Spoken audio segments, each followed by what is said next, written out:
দর্শন বিভাগে অধ্যয়নরত প্রথম বর্ষের প্রাণপ্রিয় শিক্ষার্থীবৃন্দ, তোমাদেরকে স্বাগত জানিয়ে শুরু করছি আমাদের আরাধ্য বিষয় দর্শনের সমস্যাবলী কিংবা প্রবলেমস অফ ফিলসফি যে শিরোনামই অভিহিত করি না কেন, সেই বিষয় সম্পর্কিত আলোচনা কিংবা পর্যালোচনা যেভাবেই অভিহিত করি না কেন, এই আলোচনায় আমি আমার মত কিংবা অভিমত উপস্থাপন করে যাব, আর তোমরা সবাই শুধু শ্রবণ করে যাচ্ছ বা শ্রবণ করবে এটা ভাবতে পারি না। কিন্তু এই করোনাকালের অনাকাঙ্ক্ষিত পরিবেশে তারপরেও আমি আশা করি যখন তোমরা আমার কথা শুনো কিংবা শুনছো, তার মধ্যে তোমাদের মধ্যে যে প্রতিক্রিয়ার সৃষ্টি সেটা আমি অনুমান করে আগে ক্লাসে তোমাদের চোখের ভাষা দেখে, মুখের ভাষা দেখে যেমনি করে বিষয়বস্তুর আলোচনার অগ্রসর হতে পারতাম, এখন হয়তো সেই সুযোগ নেই। তারপরেও আমার যে তৃতীয় নয়ন রয়েছে, সেই নয়ন তোমাদের চোখ, তোমাদের মুখ দেখে আমি আমার বক্তব্য উপস্থাপন করার চেষ্টা করব। না, নতুন কোনো বক্তব্য নয়, সেই পুরনো কথা আবার নতুন করে একটু চর্চা করা মাত্র, যাতে করে আমরা বিষয়টি একেবারে ভুলে না যাই। বিষয়বস্তু হচ্ছে জ্ঞানোৎপত্তি সম্পর্কিত মতবাদসমূহ। দর্শনে যে সব বিষয় রয়েছে সেই সব বিষয়ের আলোচনা কিংবা পর্যালোচনা। তোমরা ভালো করেই জানো, দর্শন মানেই হচ্ছে এই যে জীবন, এই যে জগৎ, তার মৌল সমস্যাবলীর বিজ্ঞানভিত্তিক, যৌক্তিক, বিচার বিশ্লেষণমূলক পর্যালোচনা। আর সেই পর্যালোচনার মধ্য দিয়ে আমরা আসলে কি জানতে চাই, কি বুঝতে চাই, কি অনুধাবন করতে চাই। যেহেতু আমরা মানুষ, অন্য সব প্রাণীকুল থেকে রয়েছে আমাদের স্বতন্ত্র একটি বৈশিষ্ট্য, আর সেটি হচ্ছে বুদ্ধিবৃত্তি। আর এই বৃত্তিটির কারণেই এই বিশ্বজগতের রহস্য উন্মোচন করার প্রয়াস, মানব সভ্যতার যাত্রা লগ্ন থেকে যে শুরু হয়েছে, সেই যাত্রা থেমে তো থাকেনি, কখনো কখনো হয়তো থমকে দাঁড়িয়েছে, আবার কখনো কখনো তা পূর্ণ গতিতে এগিয়ে চলেছে। আর সেই এগিয়ে যাওয়া হয়তো বা কখনো সহজ সরল সাবলীল, কিংবা এগিয়ে যাওয়া দুর্বার গতিতে। আর সে কারণেই আমরা বিজ্ঞান ও প্রযুক্তির চরম উৎকর্ষ সাধনের মধ্য দিয়ে যে পরিবেশ, যে অবয়ব, তার মধ্যেই তোমার আমার কিংবা আমার আর তোমার, এক কথায় বলতে পারি আমাদের যে বসবাস, এই যে জগৎ সংসারে, সেই জগৎ সংসারকে কতটুকু চিনি, কতটুকু জানি, এটাই হচ্ছে প্রশ্ন। আর এই জানা চেনাটাই হচ্ছে দর্শন। কথাগুলো বোধহয় বেশ ভারী হয়ে গেল। না, ভারী কি স্বরে ভারী কি কথা আমরা শুনবো না, সাদামাটা ভাবে বোঝার চেষ্টা করি। আচ্ছা, তোমাদেরকে যদি প্রশ্ন করা হয় যে জ্ঞান কি, হোয়াট ইজ নলেজ, তোমরা ভালো করেই বলতে পারবে, স্যার জ্ঞান মানে বুঝলেন না, জ্ঞান মানে তো জ্ঞান, আপনি এটা জানবেন না সেটা কি করে হয়। হ্যাঁ, আমি এখনো জানি না, এখনো আমি জানার চেষ্টা করছি, তোমাদের সাথে সহযোগিতার মধ্য দিয়ে, তোমাদের সাথে মত বিনিময়ের মধ্য দিয়ে। যত দিন যায়, যত দিন পার হয়, নূতন প্রজন্মের কাছেও আমি যেন নূতন নূতন করে শিখছি। কি শিখছি? এই আমার চারিপাশে যা কিছু আছে, এই জগৎ এবং জীবন সম্পর্কে। তাহলে আবারও ফিরে যাই, জ্ঞান কি?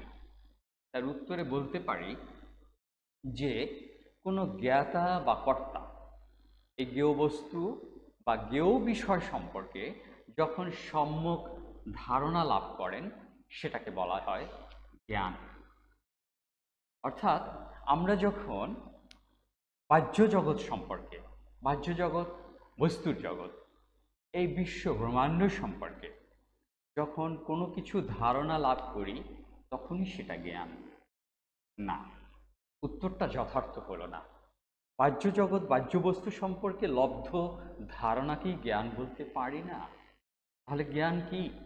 জ্ঞান হচ্ছে বাহ্য জগৎ বাহ্য বস্তু বা জ্ঞেয় বস্তু, মানে যে বস্তু বা যে বিষয়কে জানতে চাই, বুঝতে চাই, যা জানার যোগ্য, সেই জ্ঞেয় বস্তু বা জ্ঞেয় বিষয় সম্পর্কে ধারণা লাভই জ্ঞান নয়। কারণ ভুল ধারণা যদি লাভ করি সেটা কি জ্ঞান হতে পারে? নিশ্চয়ই না। তাহলে কেমন হবে জ্ঞান? জ্ঞান হবে জ্ঞেয় বস্তু কিংবা জ্ঞেয় বিষয় সম্পর্কে সম্যক ধারণা, যথার্থ ধারণাই হচ্ছে জ্ঞান। আর সেটা কিভাবে সম্ভব? একজন জ্ঞাতা বা কর্তা তিনি যখন জ্ঞেয় বস্তু বা জ্ঞেয় বিষয় সম্পর্কে যথার্থ ধারণা লাভ করবেন তখন সেটাকে জ্ঞান বলা যেতে পারে। আমি সংক্ষেপে এভাবে তুলে ধরেছি একটা বিষয়টি বোঝার জন্যে। জ্ঞান সমান সমান জ্ঞাতা বা কর্তা যোগ জ্ঞেয় বস্তু বা জ্ঞেয় বিষয়। বস্তু জ্ঞেয় বস্তুকে কিন্তু জ্ঞেয় বিষয় বলা যায়, আবার যায় না। কি একটু ধাঁধার মধ্যে পড়ে গেলে বোধ হয়। আমি মনে করি একটু পার্থক্য আছে। জ্ঞেয় বস্তু মানে যে বস্তুকে জানতে চাই, বুঝতে চাই, আর জ্ঞেয় বিষয় সেটাও জ্ঞেয় বস্তু এক অর্থে, যাকে জানতে চাই, বুঝতে চাই। আচ্ছা, ম্যাটার সেটাকে আমরা জানতে চাই। ম্যাটারের কি আছে?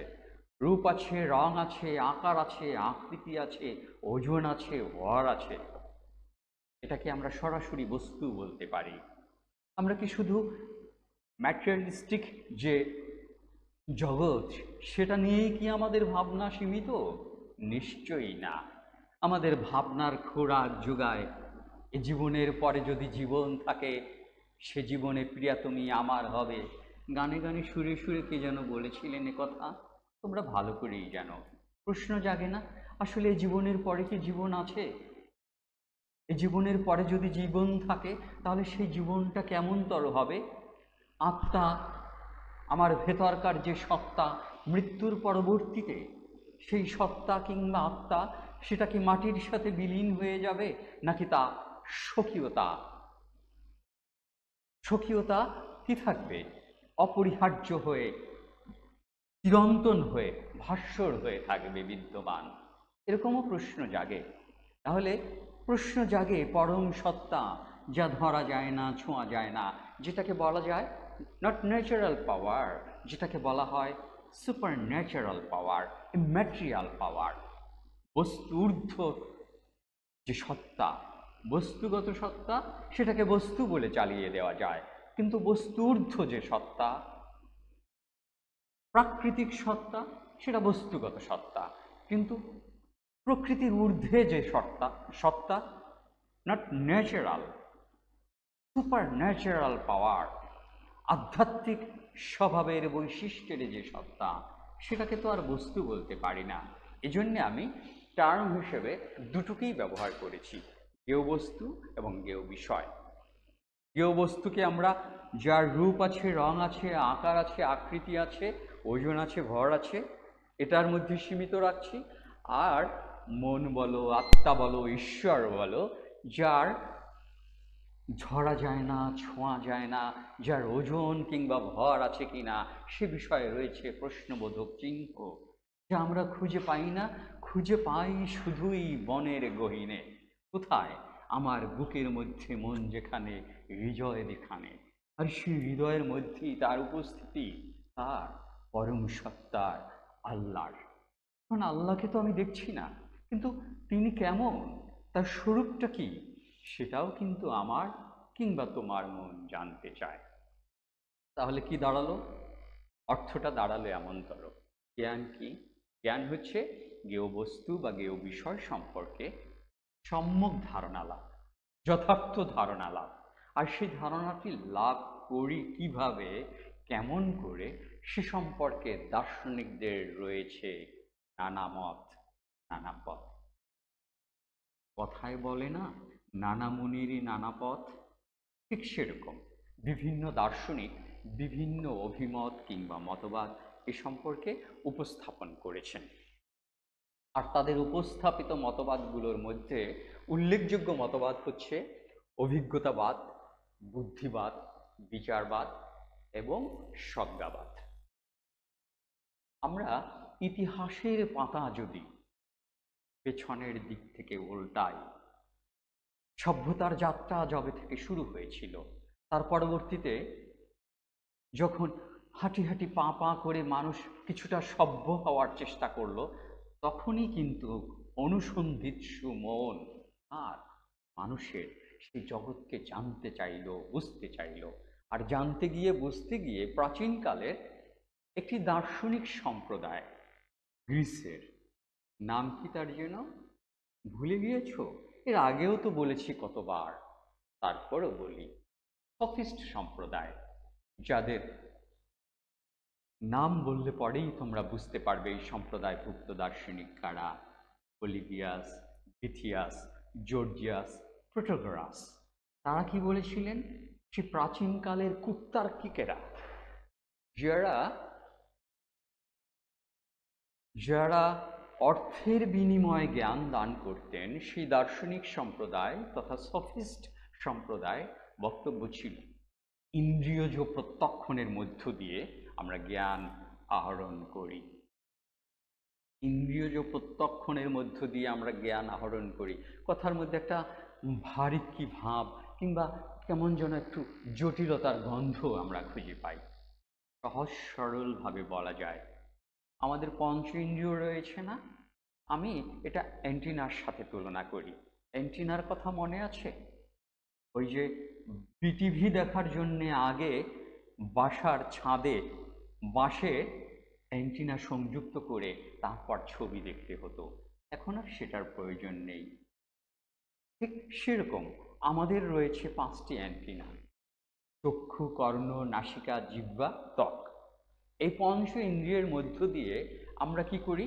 বাহ্য জগতের, বস্তু জগতের রূপ, রং, গন্ধ, বর্ণ, আকার, আকৃতি, অর্থাৎ এই সমস্ত বৈশিষ্ট্যাবলী আমরা গ্রহণ করি সংশ্লিষ্ট ইন্দ্রিয়ের মাধ্যমে।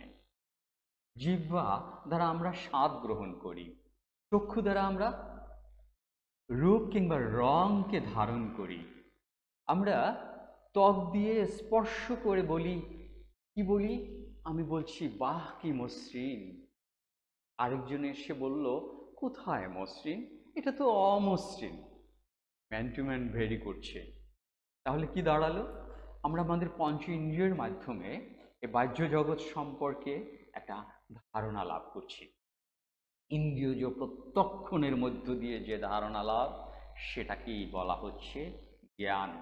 কারা বলেছেন? শুরুতে বলেছিলেন সফিস্ট সম্প্রদায়। আর সেই ধারাবাহিকতায় যেটাকে আমরা নাম দিতে পারি, এটা কোন ধরনের মতবাদ? অভিজ্ঞতাবাদ। আধুনিক যুগের যারা দার্শনিক, বিশেষ করে John Locke, Bishop Berkeley, David Hume, তারা বলেছেন মূলত অভিজ্ঞতাবাদের কথা। এই মতবাদের সমর্থক তারা, যার ফলে আমরা অভিজ্ঞতাবাদ কি তাদের বক্তব্য সেটা জেনে নিব। উল্লেখযোগ্য মতবাদ রয়েছে বুদ্ধিবাদ। অভিজ্ঞতাবাদকে রিফুট করে যৌক্তিকভাবে সংশোধনের মধ্য দিয়ে কি করেছে? আরেকটি মতবাদের উপস্থাপন করা হয়েছে, যে মতবাদের নাম বুদ্ধিবাদ। তার প্রবক্তা হচ্ছেন আধুনিক দর্শনের জনক রেনে ডেকার্ট। মজার ব্যাপার, রেনে ডেকার্ট কিন্তু দার্শনিক ছিলেন না, তিনি ছিলেন একজন খ্যাতনামা গণিতবিদ।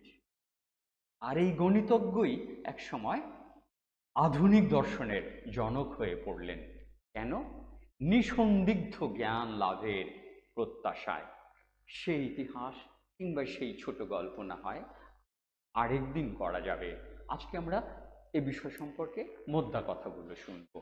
আচ্ছা, তাহলে বুদ্ধিবাদীদের সমর্থক কারা? প্রাচীন যুগে সক্রেটিস, প্লেটো, আধুনিক যুগে ডেকার্ট, স্পিনোজা, ওয়াল্ভ, লাইবনিজ। গেল অভিজ্ঞতাবাদ, গেল বুদ্ধিবাদের কথা।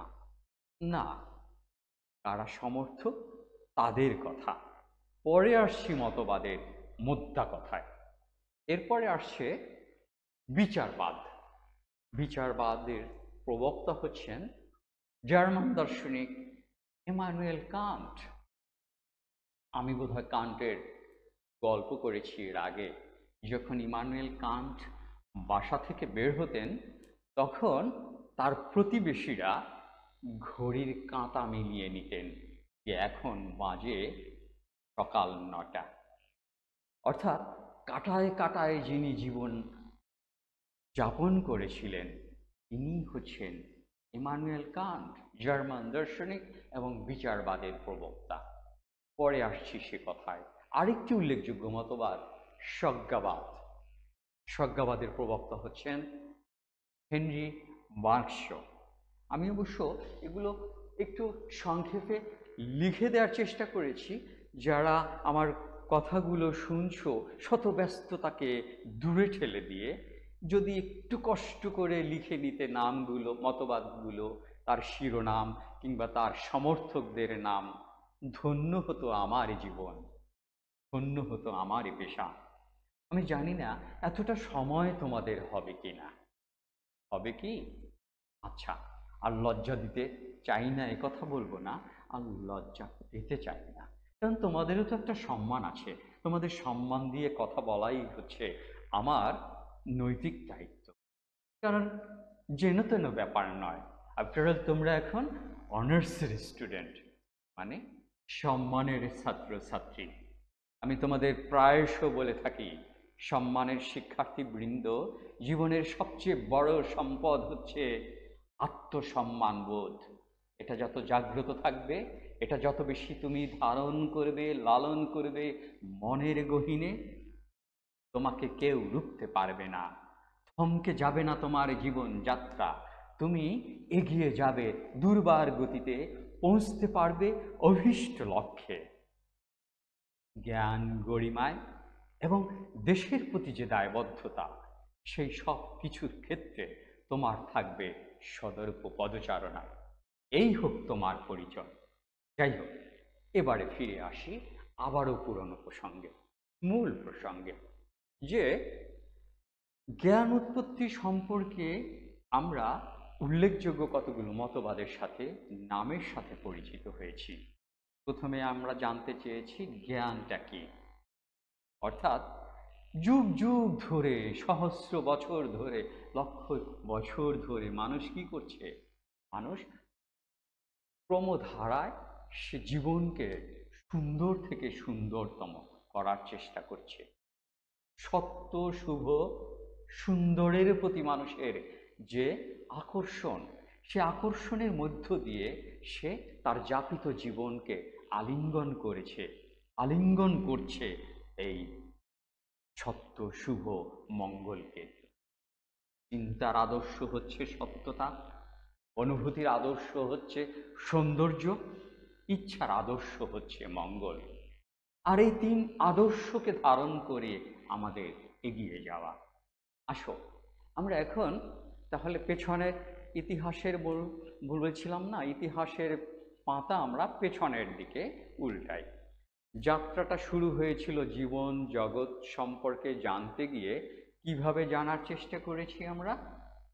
সফিস্টদের বক্তব্য, ইন্দ্রিয়জ প্রত্যক্ষণের মধ্য দিয়ে। তারা এভাবে বলেছেন যে আমরা এভাবে জ্ঞান লাভ করি। আর আধুনিক যুগে John Locke, Bishop Berkeley, David Hume, তারা বলেছেন সরাসরি যে অভিজ্ঞতার মাধ্যমে আমরা জ্ঞান লাভ করি। তবে অভিজ্ঞতা লাভের মাধ্যমে যে জ্ঞান লাভটা করি তার একটা পদ্ধতি আছে। কিরকম? মনে করো একটা কুঠুরি, বদ্ধ কুঠুরি, না, বদ্ধ না, সেই কুঠুরির দুই প্রান্তে দুটো জানালা রয়েছে। জানালা, এক প্রান্তের জানালার নাম দিলাম সংবেদন, আরেক প্রান্তের জানালার নাম দিলাম অন্তর্দর্শন।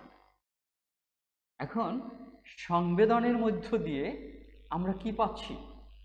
ইন্দ্রিয়জ প্রত্যক্ষণের মধ্য দিয়ে স্নায়ু প্রবাহের ঢেউ হয়ে আমাদের মস্তিষ্কের বেলাভূমিতে আসছে পড়ছে যে ওই বস্তু বিষয় সম্পর্কিত যে তথ্য উপাত্তগুলো, সেগুলো কি করছে? তোমার আমার মন কি করছে? মন বলতে কিছু নেই আসলে, এই মস্তিষ্ক, এই মনোজগতেরই সব বিষয় আশায়, এই মনোজগতেরই কারবার। মন কি করছে? সেটাকে আবার সেই লব্ধ সংবেদনের বিচার বিশ্লেষণের মধ্য দিয়ে কতগুলো ধারণা উপস্থাপন করছে।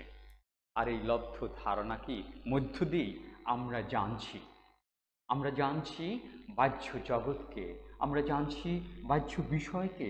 না, এখানেই শুধু নয়, আমরা জানছি যেমনি করে বাহ্য জগৎ এবং বাহ্য বিষয়কে, ঠিক তেমনি করে জানছি আমি আমাকে, তুমি তোমাকে। এর চেয়ে আর বেশি কি জানার থাকতে পারে? অর্থাৎ এই যে সামগ্রিকভাবে জানার যে চেষ্টা, সেই চেষ্টাটি হচ্ছে যুক্তিকে হাতিয়ার করে সম্যক ধারণা লাভ। সে আলোচনাটি বিজ্ঞান ভিত্তিক যদি হয়, যুক্তিযুক্ত হয়, অর্থাৎ এক কথায় অভিজ্ঞতা লব্ধ হয়, তাহলেই আমরা জ্ঞান লাভ করতে পারি। তাদের কথা অভিজ্ঞতাবাদের কথা, গেল অভিজ্ঞতাবাদ। কিন্তু এই মতবাদের কথা যখন শুনি না, কিংবা যখন আলোচনা হয়, তখন মনে হয় হ্যাঁ, এভাবেই তো আমরা জ্ঞান লাভ করি, এর বাইরে কি আছে? আচ্ছা, একটু ভিন্ন কথা শোনা যাক এবার। ওই সেই গণিতজ্ঞ যিনি আধুনিক দর্শনের জনক হয়ে গিয়েছিলেন, কি যেন নাম তার? ভুলে গেছ। René Descartes. তিনি করেছেন কি, তার মাথায় প্রশ্ন জেগেছে, আচ্ছা 2+2=4, 2+3=5। আসলে এটা গাণিতিক সত্য বটে, কিন্তু প্রকৃতপক্ষে কি 2 আর 2 কি 4, 2+3 কি 5? কেন প্রশ্ন জাগলো? একটা উদাহরণ নেওয়া যেতে পারে। মনে করো আমি একা 2 কেজি ভর ওজনের একটা কিছু তুলতে পারি, ঠিক একইভাবে তুমিও সর্বোচ্চ 2 কেজি ওজনের একটা কিছু তুলতে পারো। এখন তুমি আমি মিলে কয় কেজি ওজনের একটা বস্তু তুলতে পারবো? 2+2=4 কেজি বস্তু। কিন্তু দেখা গেল তুমি আমি, কিংবা আমি ও তুমি মিলে যখন 4 কেজি নয়, 5 কেজি যদি তুলে ফেলতে পারি একটা বস্তু বা একটা বোঝা, তখন কি প্রশ্ন জাগে না যে আসলেই কি 2+2=4? তোমার আমার মধ্যে প্রশ্নটা না জাগলেও সেই বিশ্বখ্যাত গণিতজ্ঞ রেনে ডেকার্টের মাথায় প্রশ্ন জেগেছিল, আসলে এটা চূড়ান্ত সত্য কিনা। এই প্রশ্নটি যখন প্রশ্নবোধক হয়ে চিহ্ন তার মস্তিষ্কের পর্দায় ছাপ পড়ল গভীরভাবে, তখন তিনি তার উত্তর খোঁজার চেষ্টা করলেন। কিসে? নিঃসন্দিগ্ধ জ্ঞান লাভের জন্য। আর সেই নিঃসন্দিগ্ধ জ্ঞান লাভের জন্য কি করেছেন জানো? তিনি সন্দেহ করতে লাগলেন। কি সন্দেহ করতে লাগলেন? তিনি সন্দেহ করতে লাগলেন এই চেয়ার, এই টেবিল, এই বস্তু, এই কলম, এই চন্দ্র, এই সূর্য, এই পাহাড় পর্বত, বাহ্য জগতের সব কিছু না। তিনি বাইরের যা আছে, বাইরের বস্তু, বাইরের প্রাণী, ঘরের বস্তু, ঘরের প্রাণীকেও তিনি সন্দেহ করা শুরু করলেন। কারণটা কি? নিঃসন্দিগ্ধ জ্ঞান লাভের জন্যে। সন্দেহ করতে করতে করতে এক পর্যায়ে তিনি আর্কিমিডিসের মতো ইউরেকা ইউরেকা বলে কোনো চিৎকার করে উত্তরটা দিয়েছিলেন কিনা আমার জানা নেই। এক পর্যায়ে তিনি উত্তরটা খুঁজে পেয়েছিলেন। কি? প্রশ্নটার উত্তর এভাবে তিনি খুঁজে পেয়েছেন, cogito ergo sum তার ভাষায়, অর্থাৎ I think therefore I exist, I think therefore I exist, dubito ergo sum I doubt therefore I exist। মানেটা কি? ওই যে বললাম না যে সব কিছুকে সন্দেহ করতে লাগলেন। সন্দেহ করা মানে কি? এক ধরনের চিন্তন ক্রিয়া তার মধ্যে কাজ করতে লাগলো। আর এই চিন্তা করতে করতে করতে যখন তিনি ক্লান্ত হয়ে শ্রান্ত হয়ে ঘুমিয়ে পড়েছিলেন, না ঘুমিয়ে পড়েননি, তখন তার মধ্যে প্রশ্নের উত্তর তিনি খুঁজে পেয়েছিলেন।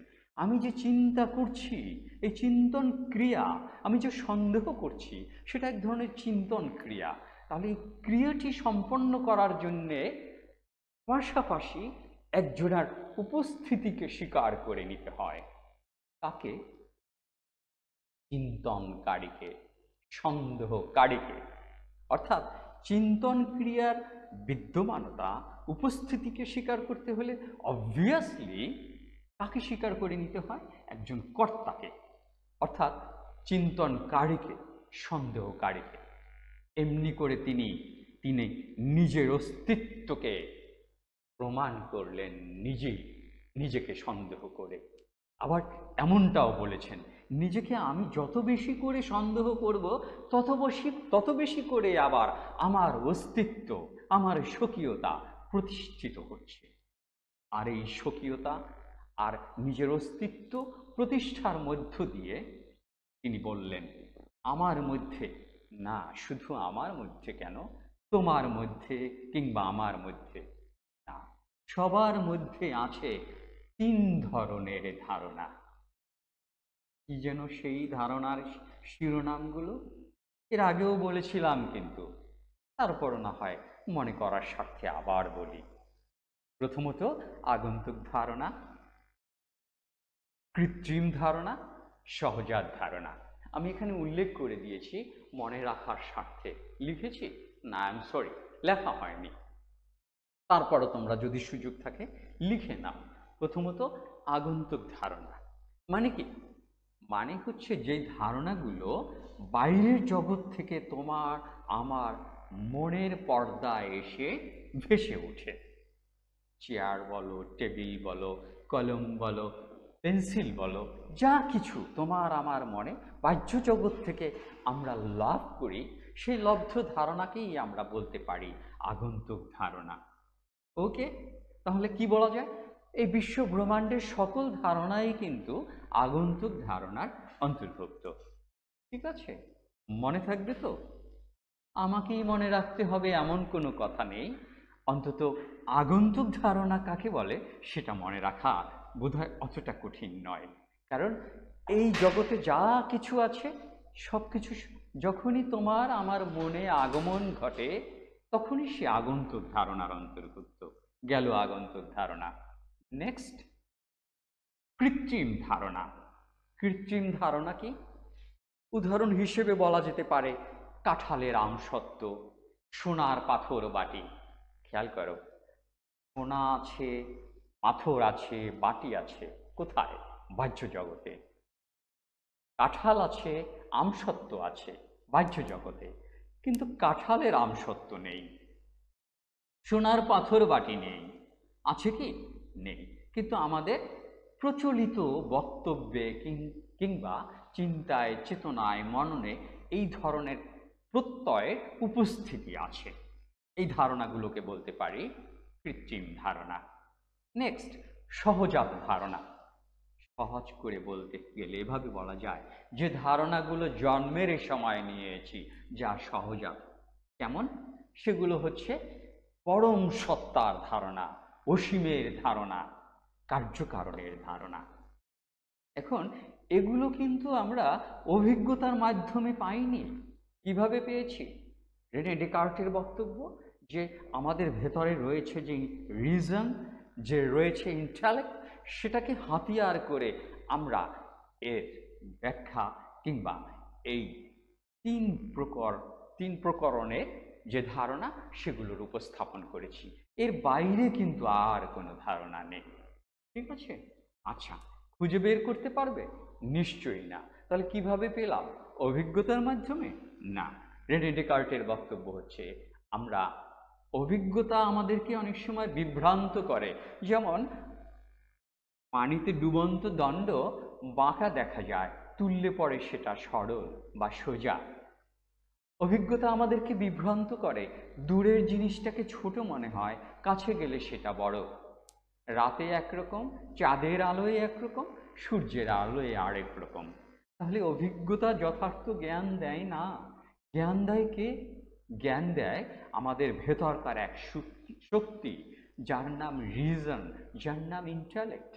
অর্থাৎ যুক্তি বুদ্ধির মধ্য দিয়ে, লব্ধ ধারণার মধ্য দিয়ে যে জ্ঞান আহরণ করি, সেটাই হচ্ছে যথার্থ। কাদের কথা? বুদ্ধিবাদীদের কথা। গেল বুদ্ধিবাদের কথা। আর পরে আসছে বিচারবাদ, ইমানুয়েল কান্ট। তিনি বলেছেন না, দুটোই চরম এবং পরম মতবাদ। জ্ঞান আহরণের ক্ষেত্রে যেমনি করে অভিজ্ঞতারও প্রয়োজন রয়েছে, ঠিক তেমনি করে বুদ্ধিরও প্রয়োজন রয়েছে। আর এই দুটো ধারার মধ্য দিয়ে আমরা লাভ করি যথার্থ জ্ঞান। আর এই যথার্থ জ্ঞানকে তিনি বিচারবাদে যথাযথভাবে ব্যাখ্যা বা উপস্থাপন করেছেন। সর্বশেষ আমরা হেনরি বার্গশোর স্বজ্ঞাবাদের কথায় ফিরে আসতে পারি। তিনি বলেছেন না অভিজ্ঞতা, না বুদ্ধি, না বিচার বিশ্লেষণ, ইনটিউশন বা স্বজ্ঞা, জ্ঞানের গভীরে যে জ্ঞান, আমার বোধ যখন আরো ভেতরে গভীরে প্রথিত হয়, সেই বোধ যখন উপলব্ধি করে এই জীবন জগৎ সম্পর্কে, অর্থাৎ ইনটিউশন বা স্বজ্ঞার মধ্য দিয়ে, তখনকার লব্ধ জ্ঞানটাই হচ্ছে যথার্থ জ্ঞান। আসলে কোনটা যথার্থ জ্ঞান এক কথায় তো বলা যাবে না। আমরা বোধহয় একটা ধাঁধার মধ্যে পড়ে গেলাম। আগামী ক্লাসে না হয় স্টেপ বাই স্টেপ আমরা এ সম্পর্কে আলোচনায় অংশগ্রহণের মধ্য দিয়ে জানার এবং বোঝার চেষ্টা করব। আমরা না হয় সেদিনের অপেক্ষায় থাকলাম, যেদিন আবার তোমাদের সামনে আমি মুখোমুখি হব এই বিষয় নিয়ে। ঠিক ততদিন পর্যন্ত তোমরা সুস্থ থাকবে? না, তোমরা সুস্থ থাকো, সুন্দর থাকো সারাদিন সারাক্ষণ, এই আমার অমোঘ প্রত্যাশা। ধন্যবাদ, ধন্যবাদ সবাইকে।